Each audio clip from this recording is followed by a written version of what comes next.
Hoje o meu convidado conhece o futebol brasileiro por dentro dos gramados aos bastidores das grandes decisões. Médico por formação, construiu uma trajetória sólida no esporte e se tornou uma das vozes mais respeitadas na gestão do futebol. Participou de momentos históricos de um dos clubes mais vitoriosos do país, esteve presente em conquistas continentais, mundiais e em uma era marcante do futebol brasileiro. Ao longo dos anos, também contribuiu para o desenvolvimento do futebol feminino e segue sendo uma referência ainda quando o assunto é bastidores, gestão, visão estratégica no esporte. Com décadas de experiência e histórias importantes no futebol nacional, hoje nós recebemos Marco Aurélio Cunha.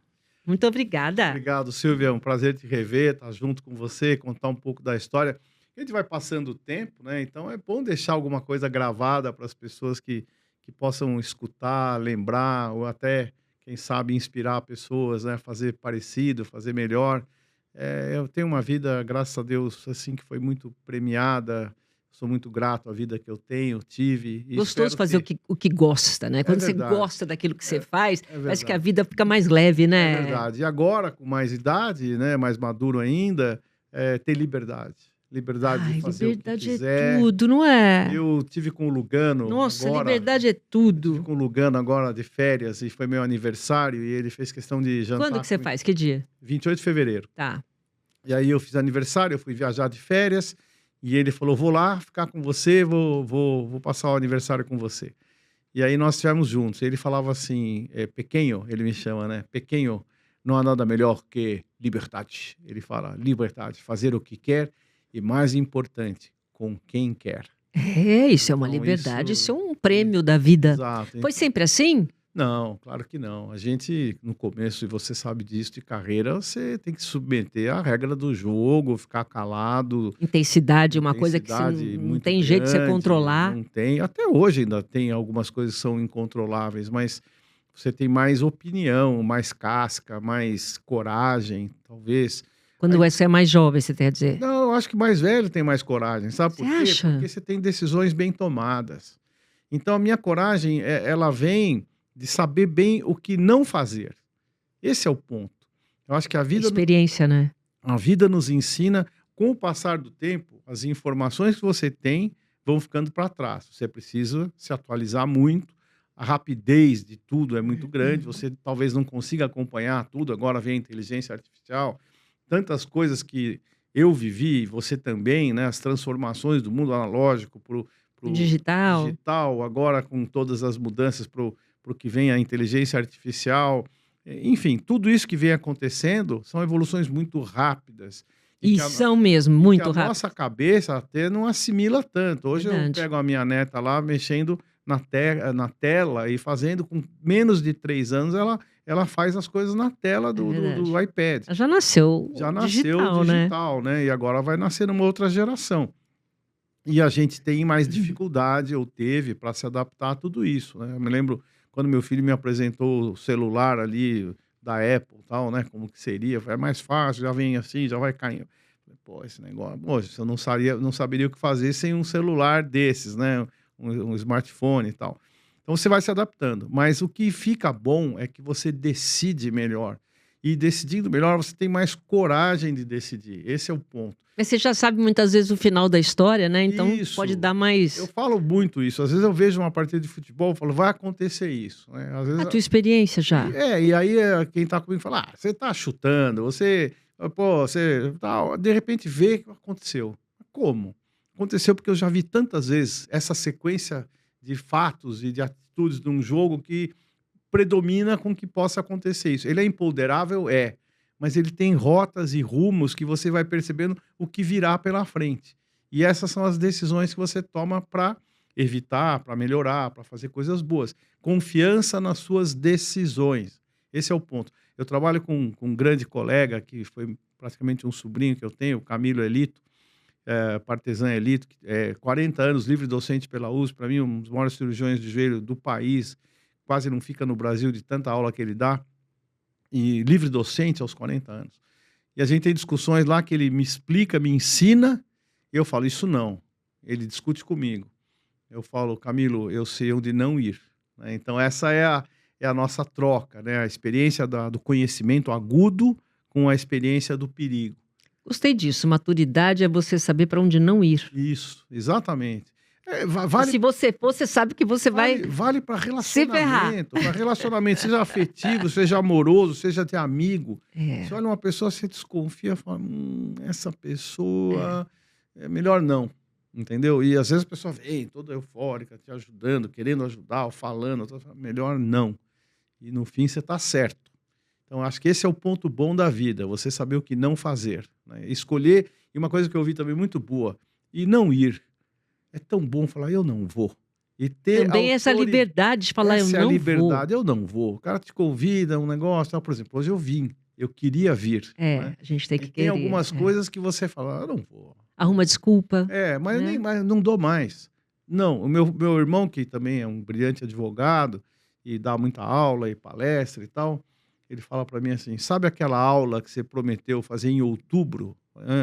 Outubro chega.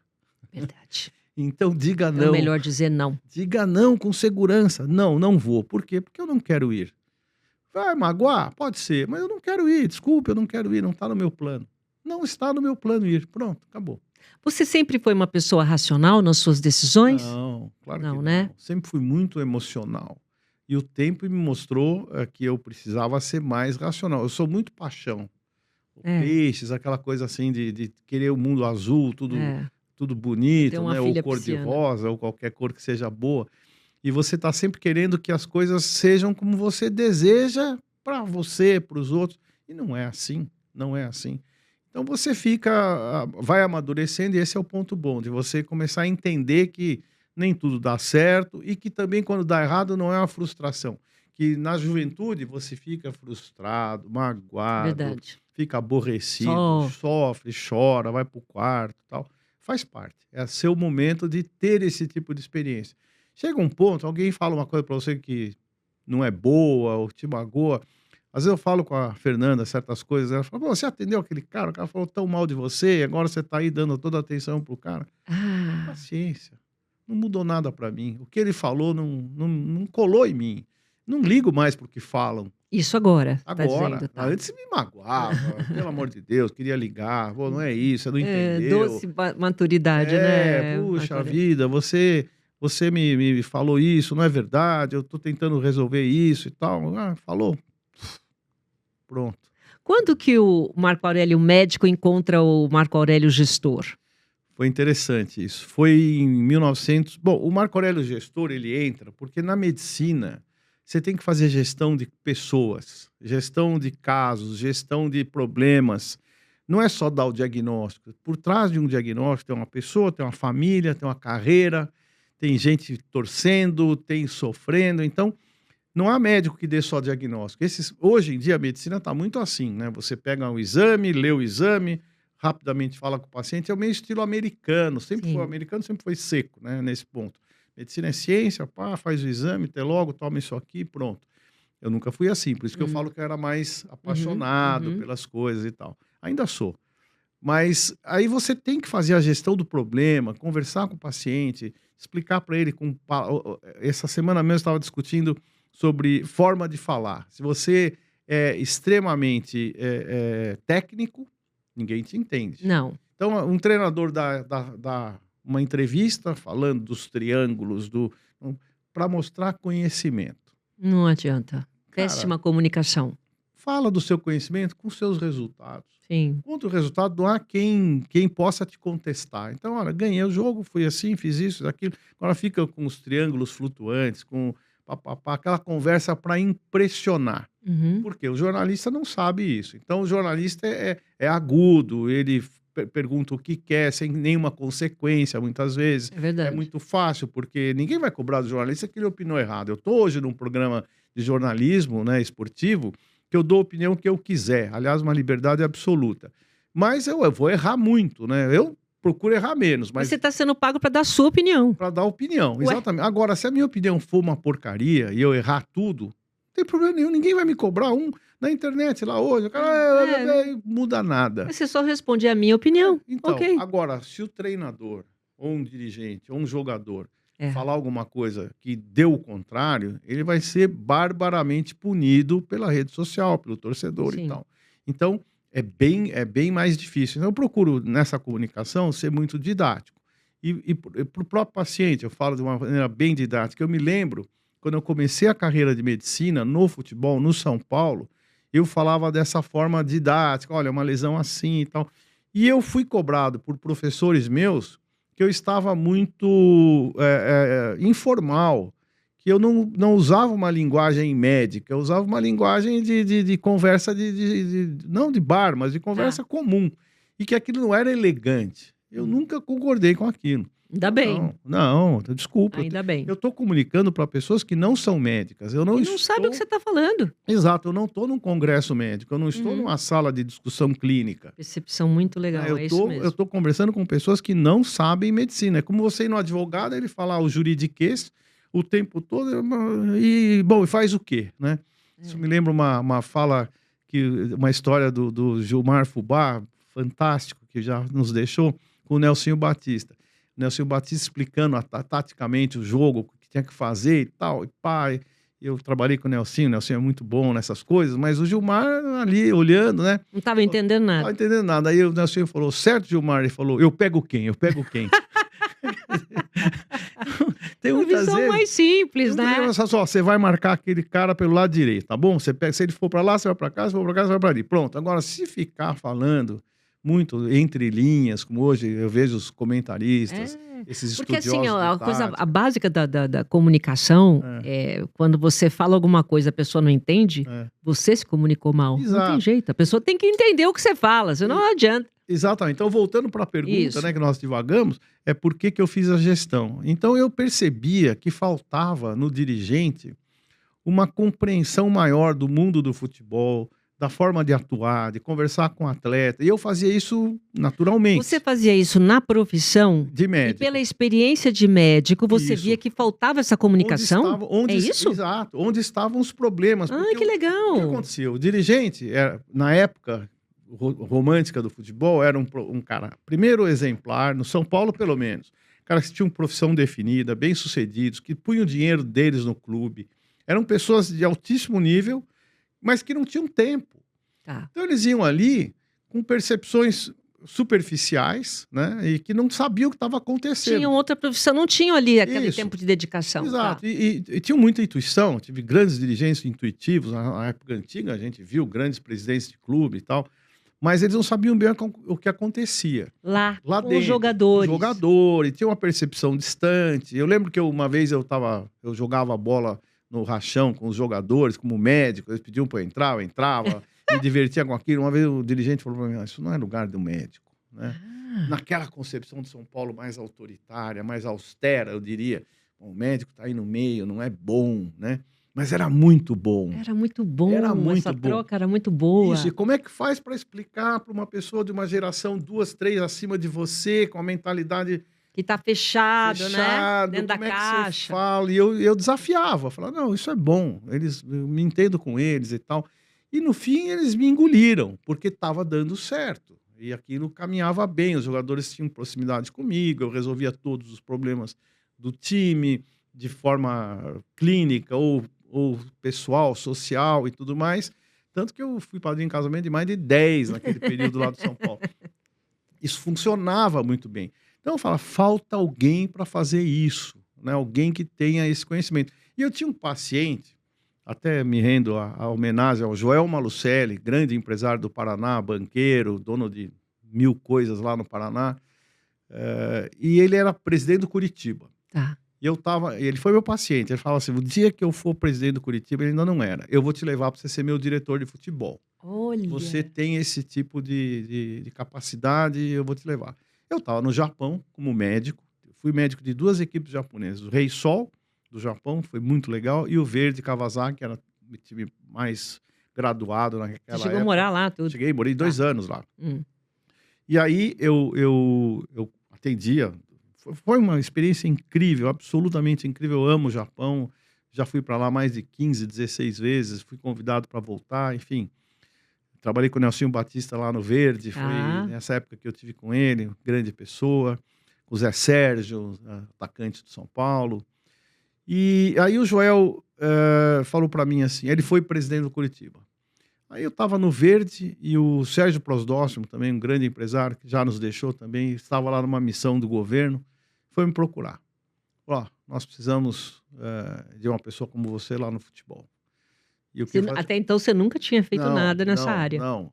Estava só na Parmalat um pouco com o Bruno Oro, Tá. que eu fui fazer também a medicina do Juventude de Caxias, eu atendia os atletas da Parmalat, que jogavam pelo Palmeiras, e lá tinha uma ação de gestão, e o Bruno Oro era muito bom nisso também. E a gente fazia junto, montou o departamento médico. Eu montei o departamento de São Paulo. Você que montou, né? Fui um dos, né? Tá. Se eu puser na primeira pessoa é injusto, mas fui eu, o Rosan, o Bebeto, o preparador físico, o Turíbio. Eu juntei as pessoas, na verdade, eu juntei as pessoas. Você pegou as necessidades realmente que tinha o clube. Trouxe os melhores, né? O Turíbio, inclusive. E a gente criou um departamento que era associado à fisiologia do exercício, à fisioterapia, o Rosan. Que até então não era tão. Ninguém tinha isso. É. Aí a fisioterapia se desenvolveu absolutamente. O Luiz Alberto Rosan, que hoje está no Santos, fez 3 ou 4 Copas do Mundo, foi campeão do mundo com o Felipão em 2002. É uma maior fisioterapeuta que eu conheço do futebol, entre tantos muito bons. O Sasaki. E a gente então criou o departamento. E tudo isso era gestão. Sim, claro. Porque não há como você fazer coisas se pensar... Se não tivesse coletivo. E eu fazia isso com bom resultado. A palavra é essa. Você sabia o que estava fazendo, né? E o que tinha, e a necessidade daquilo. E descobri valores. Eu sempre tive dedo bom para isso. Esse cara é bom, vou trazer. Aquele ali é bom, vou trazer. Até no feminino isso aconteceu também na seleção feminina. Vou trazer essa pessoa, vou trazer aquela pessoa. Essa atleta vai ser gestora, aquela atleta vai ser boa. Olha, boa que técnica. visão, que leitura boa de pessoas. Então, e de talentos. É ver gente, saber por quê. Porque eu aprendi também com um grande amigo que foi presidente do McDonald's, Marcel Fleischmann, que o plano de chão é o mais importante. Ele era... O que é o plano de chão? Então, ele era o presidente, ele foi presidente, mas ele era o diretor de operações. Ele é aquele sujeito que entrava no McDonald's, ninguém sabia que ele era o presidente, ele ia lá e limpava alguma coisa que estava mal posta.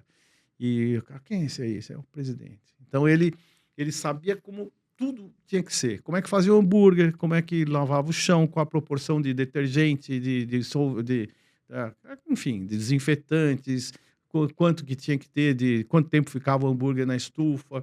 Acompanhei muito ele, muito tempo. Tanto que eu fui até conselheiro do Instituto Ronald McDonald com ele.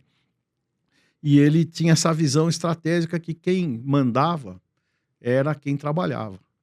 E isso também aprendi com quem veio antes dele, o Gregory Ryan, que também já nos deixou, foi presidente do McDonald's, foi quem trouxe o McDonald's para o Brasil. E esse Gregory Ryan foi meu paciente. E ele chegou, eu era bem novo ainda, né? E ele foi lá, um cara de 1,90 m. Eu cheguei a conhecê-lo, sim. Americano, né? Ele foi casado com a Montserrat, que eu conhecia. Isso, que depois foi para o ramo de hotéis Sim.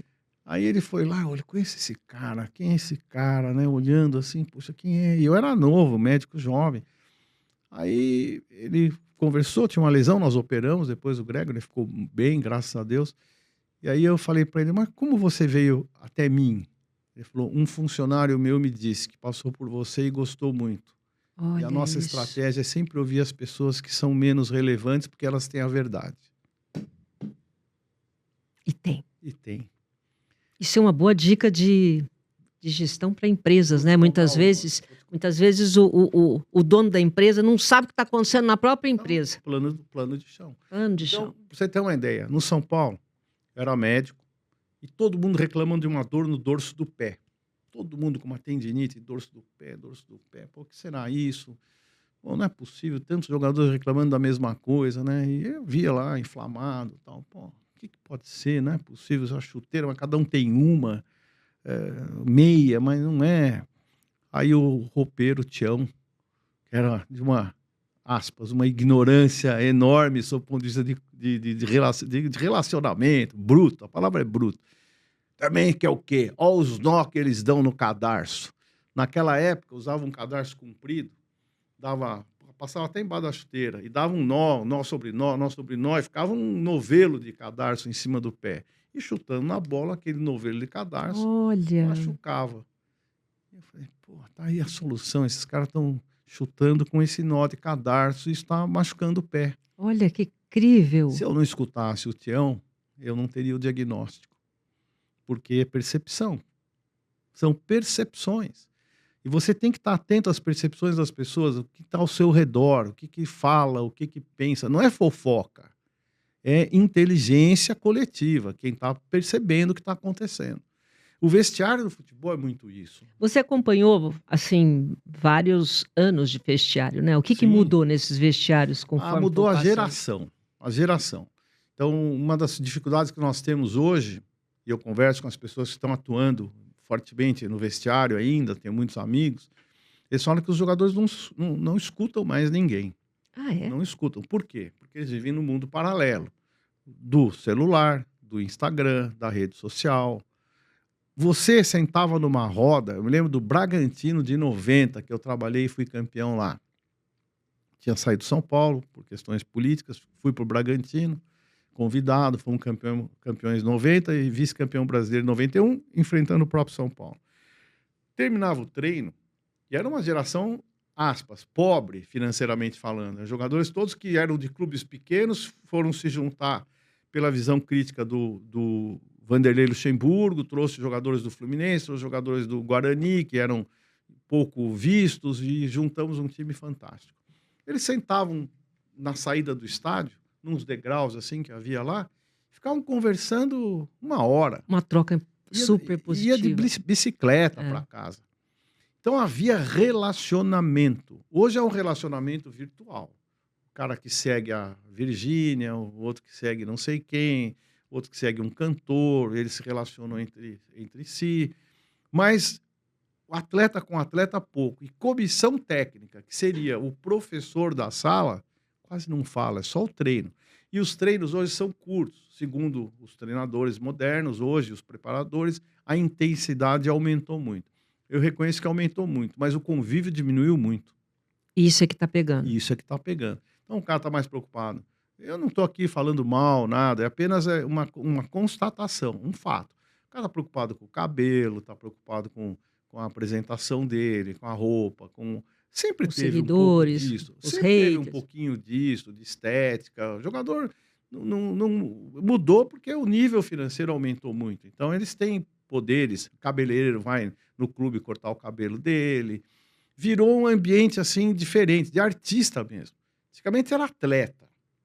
Hoje passou a ser artista, que é atleta, obviamente. Mas o lado artístico do jogador ficou muito aflorado. E o que isso prejudica em campo? Prejudica você não ter conversa. É como filhos. Você não conversar com seus filhos, quem vai conversar com ele é a rede social. A rede social educa? Não educa. Deseduca, talvez. Faz parte do nosso cotidiano? Faz. Há como mudar? Um pouco há. É só você pensar que tem que falar com seu filho, conversar com ele, a mesa do jantar. Não dá para você jantar um horário, a mãe, tudo bem, quem trabalha, quem tem dificuldade, tem que respeitar. Mas uma família que tem certos horários, tal, não dá para abdicar daquilo. A minha filha, por exemplo, ela trabalha na Record hoje. Jornalista Maria, 24 anos, vai fazer, uma graça, competentíssima. Fazer elogio de filho é feio, mas a minha é. Aí ela chega para almoçar um pouco mais tarde. Eu chego da Band, vou almoçar com a Fernanda e tal. A gente espera um pouquinho para ela chegar. Eu espero ela terminar de almoçar depois de mim. Porque aquela hora a gente conversa. Eu, ela e a Fernanda conversamos. Brigamos também, discutimos. Pontos de vista antagônicos. Ela fica brava. Mas a gente conversa. Eu acordo 7 da manhã, 7 e pouquinho. Não preciso. Minha filha tem 30 anos. Para fazer o café para ela. Precisa, não. Mas é para conversar. Mas então, é isso. E falta isso. Eles têm as conversas deles, têm e tal. Mas virou muito mais lúdico do que de formação, de informação, de falar sobre futebol, prestar atenção. Então, nesse ponto... E troca também até troca. pelo jogo, você diz? Claro, porque... Está afetando nesse nível, eu Marco acho que Aurélio? sim, porque na época que a gente trabalhava, aí entra o saudosismo, mas eu não quero ser saudosista, o sujeito conhecia outro pelo olhar. O cara falava que eu fizer assim, você vai ali. E não é mais? Eu penso que não, entendeu? Eu tenho convivido, até convivi há 2 anos com jogadores, tal, eles têm a roda deles e tal, mas eu acho que termina, eles saem correndo. Eles saem correndo. Cada um tem um compromisso paralelo um maior que o outro. O cara Ah, faz lá um patrocínio, o outro vai namorar, o outro... Eles não ficam juntos aquela mais. resenha de final, Não importante, ficam, muitas vezes não não fica. ficam, não ficam juntos. Já se aboliu a concentração, que eu acho até certo ponto correto, não tem por que perder tempo. Desde que aproveitasse a concentração para conversar, para ter ambiente, seria bom, mas Você não. não é a favor de concentração? Nunca foi? No local, não. Tá. No jogo local, acho que é desnecessário. Tá. Todo mundo é muito adulto para você ter que falar que ele tem que dormir, que ele tem. Depende muito do grupo que você tem. Você tem um bando de alienado, talvez seja bom concentrar. Você tem os caras casados, centrados e tal, deixa ele ficar na casa dele. Você sabe que às vezes a concentração do casado, tem casado que quer concentrar porque tem filho pequeno. Então veja como o mundo é muito diferente de cada caso. Você tem 2 filhos de 3 e 4 anos, 2 e 4 anos. O menino acorda à noite, não dorme, tem que tomar conta. Ele dorme mal. Isso distrai muito. Distrai e preocupa, porque o menino acorda, a menina acorda e não tem tranquilidade, e acorda muito cedo, o dia que ele quer dormir, as crianças acordam 7 horas da manhã, ele quer dormir até às 10, que ele vai jogar à noite. Então, realmente fica prejudicado o sono do jogador, ou a preocupação dele com as crianças e tal. Então, tem 2 lados, né? Um casado que quer ficar em casa, mas às vezes a casa, pelas crianças, atrapalha. Então, vê como tudo tem E, dois focos, né? por exemplo, e administrar egos, como é que é? Ou nem Então, tem mais isso? tem demais. Numa equipe, o que isso pode prejudicar? Tem Como é de que você faz esse tipo de prejudica gestão? muito, prejudica muito. É você fazer com que eles se sintam amigos. Como é que você conseguia Eu isso? lembro de caso, por exemplo, que tinha ciúme entre 2 jogadores. Aí eu inventei que um falava bem dele pra mim. Ah, "Ah, mas ele fala, pô, ele gosta de você, falou pra mim e eles tal". eram rivais. Eram Não pseudo-rivais. rivais, vai. Se sentiam rivais, Tá, porque jogavam quase na mesma posição. tá. Eu disse: "Vocês vão jogar juntos. Vocês têm muito talento para jogar juntos. Vamos passar para os dias de hoje". A questão lá, Pedro e Gabigol. Eu tô de fora, tô sendo até leviano de falar uma coisa dessa. O Dorival Júnior fez os 2 jogarem juntos. Chegou um momento que não jogaram juntos. E o Tite não colocou o Gabigol, criou uma crise danada. Ó, tô dando um exemplo prático, né? Talvez incompreensão de todo lado, não conseguiu conciliar aquele interesse coletivo. E aí o Gabigol saiu, o Tite saiu, todo mundo perdeu. Então, naquela época, eu falei A função do gestor também é essa. fazer isso, fazer isso. Uma vez eu tive uma briga de um jogador de São Paulo com o treinador. O treinador não vai jogar mais comigo. Falei, vai jogar, não é assim. Não, não vai, não vai. Cheguei pro jogador, vai lá, pede desculpa. Mas eu não tenho que pedir desculpa, eu não tô errado. Você não tá errado, mas vai lá e pede que a hierarquia faça com que você, falando com ele, suavize a situação. O treinador falou, não vou, tal, papapá. Eu vou falar com o presidente. Falei, ó, o presidente falou comigo agora. Liguei pra ele, mentira. E ele disse que for pra sair, sai os 2. Nossa, que Aí, sabedoria, Marco no Aurélio. dia seguinte, tava todo mundo. Aí o jogador foi lá, pediu desculpa, o treinador falou, tá bom. Era imprescindível e boa pessoa. Quer dizer, você sempre fez esse trabalho lá no Sempre, vestiário, sempre. Eu como acho, médico. como médico, eu acho que a função da gente vamos entender. O que eu sou? Coadjuvante. Se você quiser ser protagonista, você já está errado. Protagonista, no máximo, é o técnico e os jogadores. O resto é tudo coadjuvante. Se você quiser ser protagonista, você já está errando, porque não é o que você escolheu. Se eu sou médico, eu sou coadjuvante da medicina. Se eu sou gestor, eu sou coadjuvante de resultados do grupo. E eu tenho que fazer o melhor pro resultado final. E é o que eu sempre fiz. Então, eu consegui conciliar isso, acabou o problema. No dia seguinte, porque também tem a raiva de momento, que passa. Sim, Bom, você tem... Por que sim. filho não abandona o pai? Porque a raiva passa. Você fala uma coisa, uma besteira, pô, já fiz isso, já sofri, já fiz e tal. Aí dá aquele arrependimento, puta, não devia ter falado aquilo, não sei o quê. Mas o que faz não acabar o relacionamento? O sangue, né? Você tá ali com o seu filho, com a Não, esposa e também também. aí no caso você tem que conviver com os atletas também, né? Exatamente. Então, quando é na família, é mais fácil resolver problema. Quando é distante, né? Não tem consanguinidade, não tem relacionamento próximo, aí quer brigar para sempre. Então, não, vamos lá, resolve. Então, resolveu o dia seguinte, estava tudo certo. Acho que eles estavam loucos para que desse tudo certo, porque nenhum dos dois queria aquele conflito. Mas um, por hierarquia, quis bancar, o outro, porque era bom, um jogador, também não queria aceitar o que o técnico falou, no final deu tudo certo. O que é mais fácil administrar nesse bastidor, a vitória ou a derrota? A derrota é mais difícil.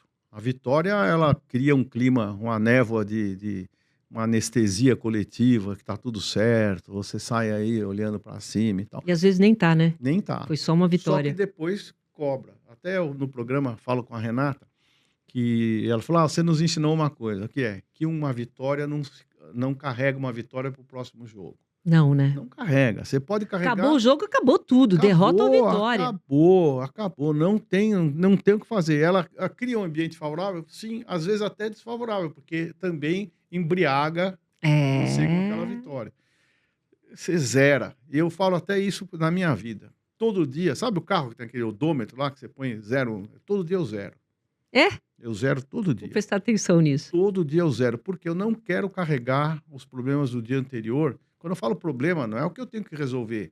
É discussão, discórdia, tristeza, até alegria excessiva. Acabou. Todo dia tem que zerar. Todo dia tem que zerar. Eu zero todo dia. O que passou ontem não vai voltar mesmo. Acabou. Não adianta.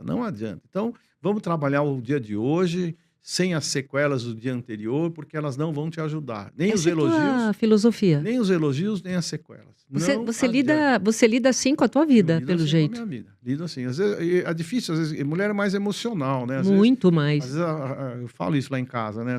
Mas foi. Meu Deus, acabou. Não, mas não sei o que e tal. Você né? nem lembra coisa do passado, nada. Você nem fica remoendo, sério. Eu não lembro. Eu falo, você lembra que... Não lembro. Que a gente guarda tudo, né? Eu não guardo, eu não sou assim. Guarda. Uma outra coisa você guarda, porque machucou um pouco mais, mas não carrego. Guardo, mas não carrego. Guarda, mas não carrega. Legal. Eu não esqueço, mas não carrego. Não carrego. Só de mim, pode contar comigo, não tem problema nenhum. Recentemente teve um caso assim, o rapaz me ligou, você é a melhor pessoa que eu conheci. Eu falei, pô, que bom. Que bom que você acrescenta alguma coisa e que você pode influenciar positivamente alguém. Exatamente. Tinha tido um litígio, mas depois eu acho que a análise crítica, você é a melhor pessoa que eu conheci, né, no futebol e tal. Pô, que bom. Nós não combinamos de alguma coisa, mas ficou essa mensagem, né? Então, eu acho que esse é o ponto. É você sempre poder construir, e a minha vida é unir pontos. Para você é mais difícil lidar com homem ou com mulher? Porque você ficou um tempão aí no futebol feminino. Eu me dei muito bem com as mulheres. Muito bem com as mulheres. Imagino que essa tua filosofia aí, você deve ter estado super bem. Muito bem. Havia, à época, uma questão quase que impositiva, né? Das mulheres terem um lugar, a vez no futebol e tal e tal. Eu acho que isso até atrapalhou. E acho que continua atrapalhando um pouco. Por quê, Marco Aurélio? Porque ao invés de fazer uma associação com o futebol masculino e se criar um conjunto de ações, e eu quis fazer isso durante o tempo que eu tive na CBF, não tive talvez a oportunidade, o tempo certo, começou a criar um conflito de que o futebol feminino é largado, que o masculino tem isso, o feminino não tem. E não havia uma compreensão. Tem até hoje, né? Sim, mas você tem que entender que são unidades de negócio diferentes. O futebol masculino tem há mais de 100 anos, o feminino foi proibido, brutalmente proibido. Depois não houve investimento. Mas ao invés de você ficar chorando, aí entra o meu lado. Ao invés de ficar reclamando disso, vamos resolver o problema. Mas vamos resolver nos associando. Se o outro é mais forte do que eu, quem sabe se ele pode ser meu sócio e a gente vai se ajudando. É melhor do que eu brigar com o cara que é mais forte. Sim, eu não vou brigar com o cara mais forte. Inteligente. Vamos sentar aqui. Você é mais forte mesmo, mas você pode me ajudar? Entendeu? Vamos fazer uma coisa junto. Não ir para a imprensa cobrar. E tal, né? Eu me lembro que eu tive uma discussão com a Gabriela Moraes, uma excelente jornalista, no Bola da Vez, da ESPN. Na verdade, foi o alvo da vez. Eu nunca vi o programa do Bola da Vez fazer um alvo. O alvo era eu, né? Depois até o Palomino me pediu... Porque te atacaram muito. O tempo todo. Tanto que o Canalha, como é o nome dele? É um grande jornalista também, que estava na ESPN, o Zé Carlos... puxa, perdão, me fugiu o nome dele. Ele falou, você está achando que estava pegando um pesado? Eu acho que estou, mas pode ir em frente, não tem problema. Então ela falou que o futebol feminino era muito desprovido de atenção e tal, o que faltava, que tinha dinheiro. Eu falei, não tem dinheiro. Dinheiro vem do masculino. O masculino sustenta o feminino. E é assim que tem que ser. E é um processo. É um processo. Falou, mas então o que está faltando? Eu falei, está faltando passar aqui na sua televisão. Você cobra o que não me dá. Tem isso guardado. Você está me cobrando o que você não me oferta.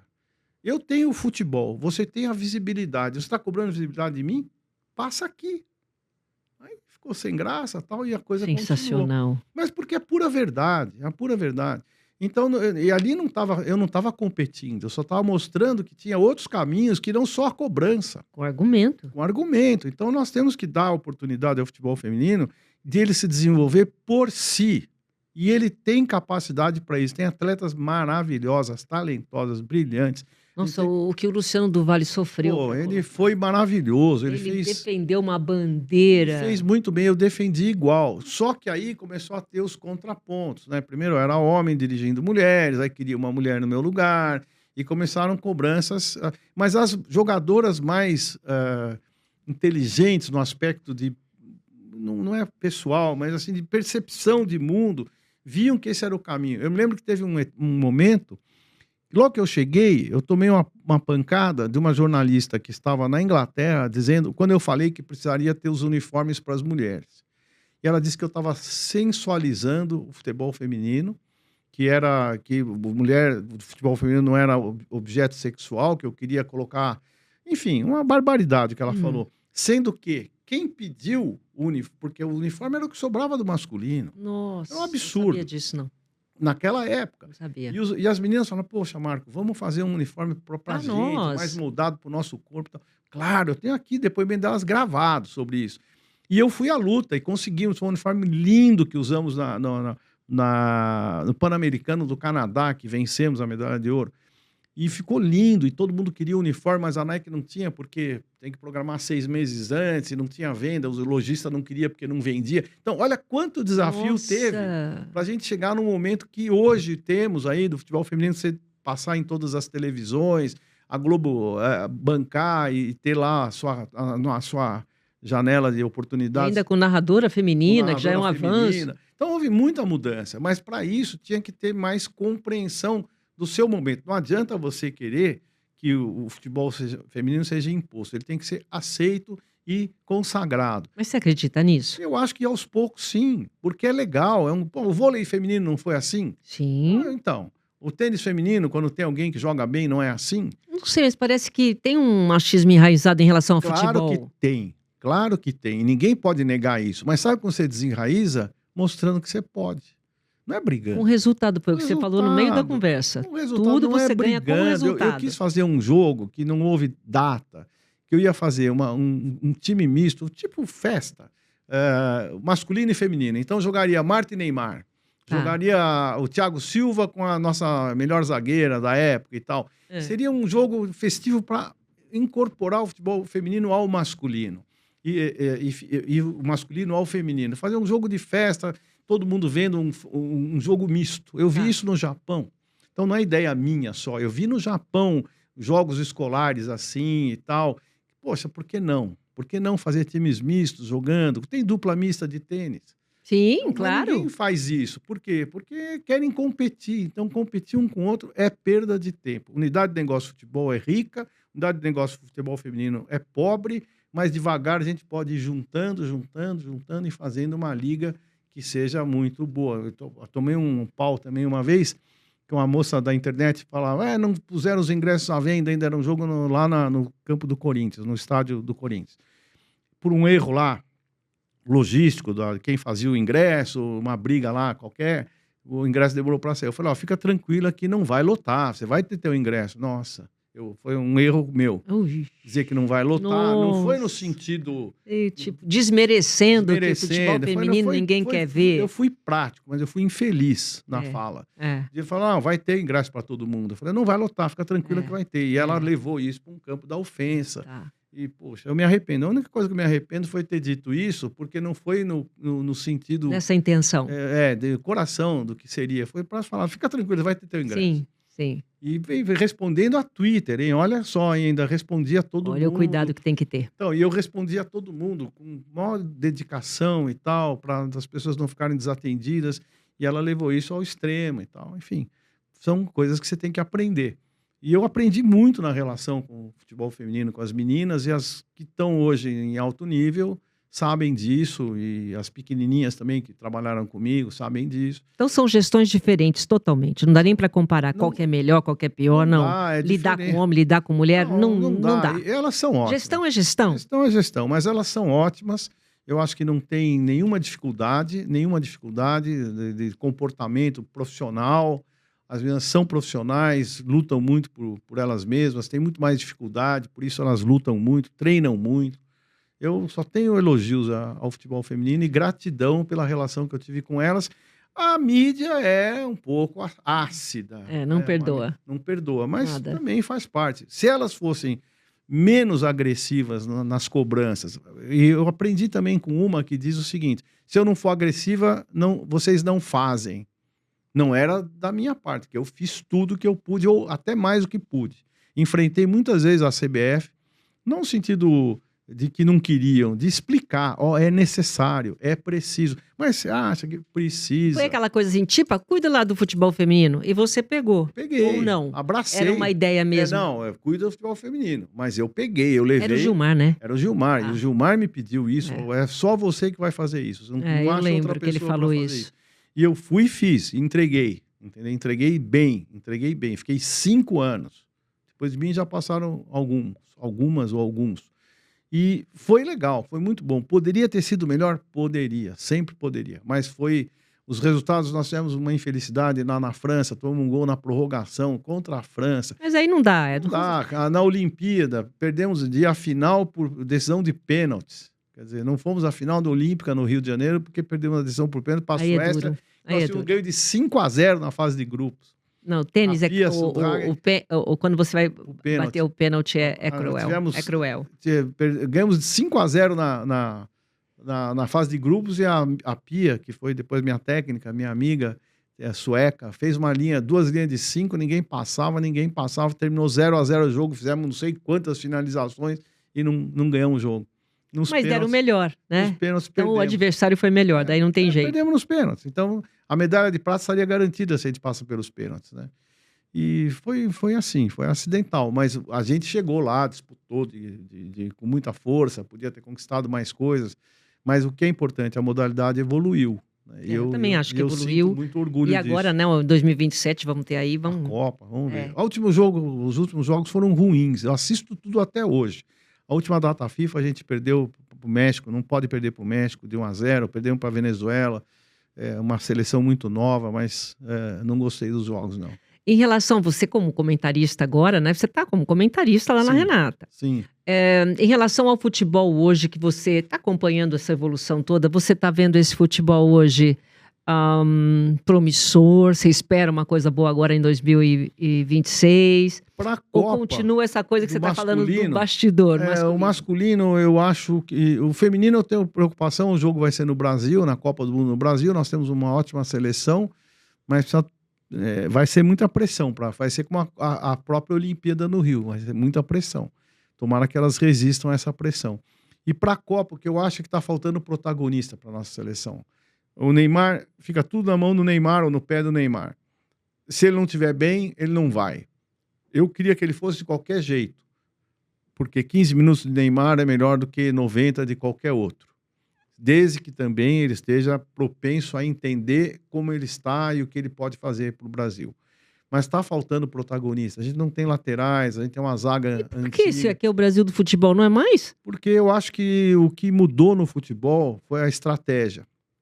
E essa estratégia que a gente importou de treinadores portugueses, treinadores europeus, que é o tic-tac desde o Barcelona lá, que é esse passe curto, pouco drible, jogo compacto. No fundo, os europeus conseguiram nos contaminar com uma tática que nos prejudica. O talento individual, o jogador que fazia jogadas próprias, está deixando de existir para a gente ser dominado pelo técnico. Uau. O técnico domina o futebol hoje. E o jogador de futebol aceitou isso facilmente, que para ele é bom, tira a responsabilidade dele. Olha que interessante então, aqueles que desafiam os técnicos não jogam, ou são indisciplinados taticamente. E os que são táticos, são só táticos. Então, se a tática do Brasil vai predominar sobre a tática da Alemanha. Mas o que diferencia, então, para ser campeão? O jogador. Mas ele não pode nem colocar o talento Então, dele? o que nós tínhamos de melhor deixou de existir, que era o jogador que decidia. Era o Zico, era o Careca, era o Ronaldo, era o Rivaldo, era o Ronaldinho. A gente só tem um, Neymar. O resto são todos frutos dessa geração tática, que tem função importante, que são bons jogadores, mas são todos iguais. Se você puser numa balança o time do Brasil, o time da Alemanha, o time da França, o time da Itália, tá mal, tecnicamente falando, mas da Espanha, você vai ver todo mundo jogando igual, as linhas, os grupos correndo de um lado para o outro, o toque rápido. Você não vê uma transferência de bola de um lado para o outro, você não vê um passe longo, porque é feio dar passe longo. Se dá uma bola, chutar uma bola para frente, não tem tática. E aí você vê o Abel chutando bola para frente e ganhando. O Abel do Palmeiras. Quer dizer, fez essa coisa de trazer os técnicos estrangeiros, acabou contaminando a essência do futebol brasileiro. Eu acho que sim, porque predominou esse tipo de jogo. Aí vai dizer, não, mas você tá antigo, você tá saudosista, não tem mais isso. Não tem. Então não é que eu tô saudosista, tô só provando que o que havia de bom e talentoso não tem mais. E aí você pega um jogador, eu acho que o Estevão vai ser um grande jogador, um menino que pode quebrar esse tipo de igualdade. Sabe que eu entrevistei o Estevão quando ele era pequeno, com 8 anos? Olha só, tá vendo? E falei pra ele, você vai ser grande craque. Ele Você é um acredita cracaço. nisso? Pra mim, ele é o melhor jogador do Brasil hoje. Olha que legal. Depois da geração Neymar, ele é o melhor, ele é o expoente. Ele pode ser protagonista, a gente Eu pode. acho que pode ser protagonista, jovem e tal. E que tem ousadia. O jogador tá deixando de ter ousadia. Tá sendo assim.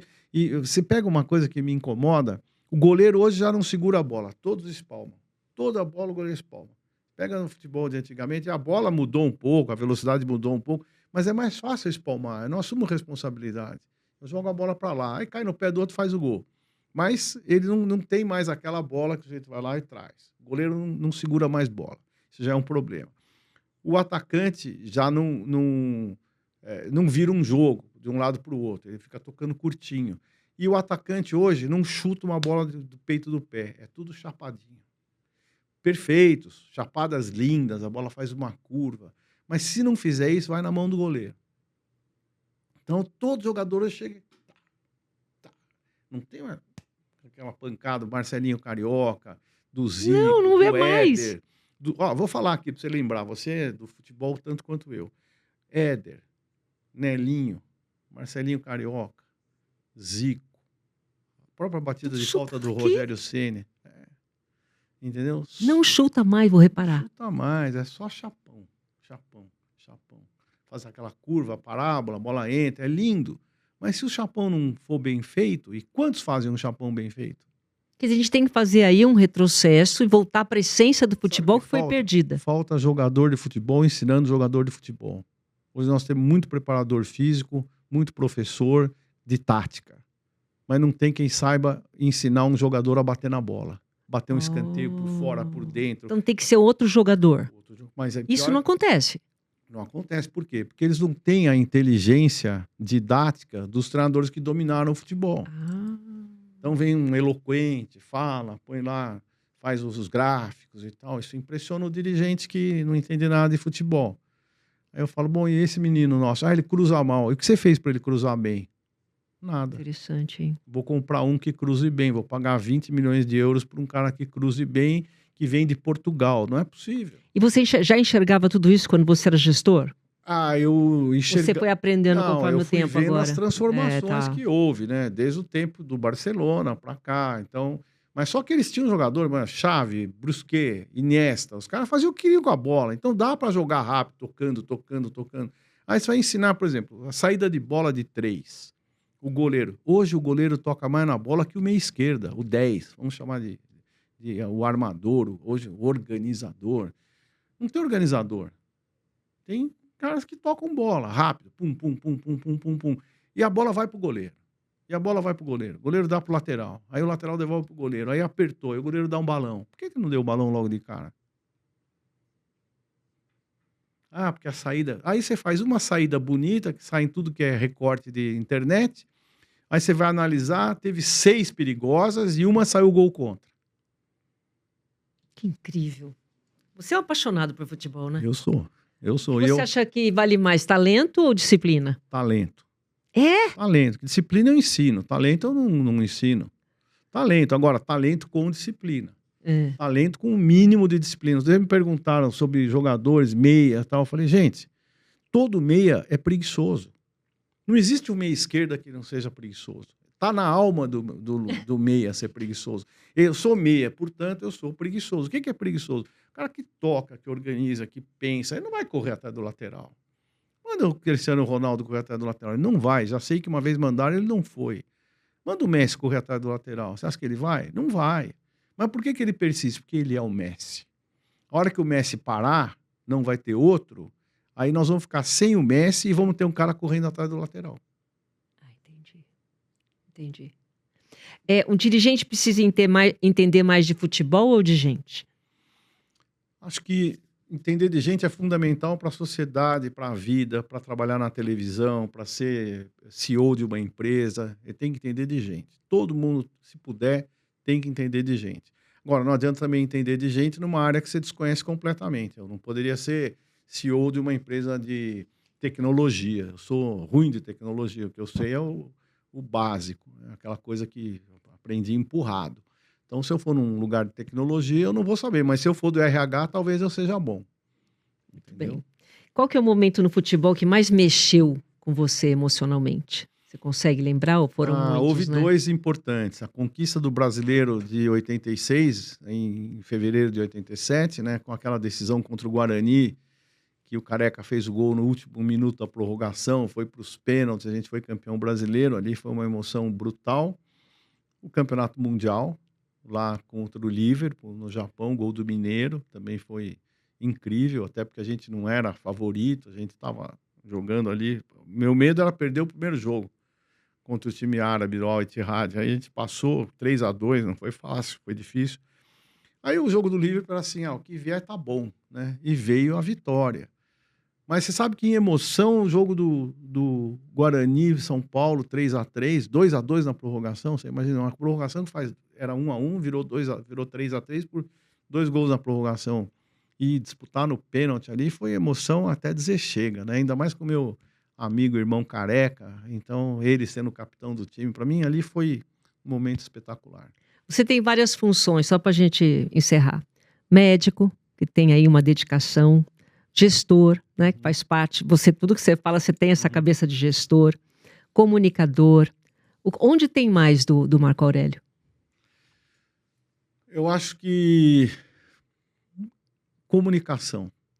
Você é um comunicador nato. Mas por quê? Porque essa é a base de tudo. Você veja que cientista é um péssimo comunicador. O cientista, que é 1000 vezes melhor que qualquer um de nós, o jeito que pensa algo para saúde, para a vida, pesquisador de doenças, de engenheiros. Engenheiros eu acho que engenharia é uma das profissões mais extraordinárias que tem, porque esses caras criam, né, robôs, sei lá, máquinas que funcionam sozinhas. Os caras são gênios, mas não conversam. Porque se eles conversarem, eles perdem o foco. É verdade. Então eu acho que certas profissões, elas têm que ser isoladas mesmo, têm que ser silenciosas e de relacionamento talvez difícil. Como eu gosto de relacionamento, eu gosto de gente, eu acho que comunicar é a melhor coisa. E quando você tem domínio sobre algum assunto, ensinar é melhor ainda, desde que as pessoas queiram aprender.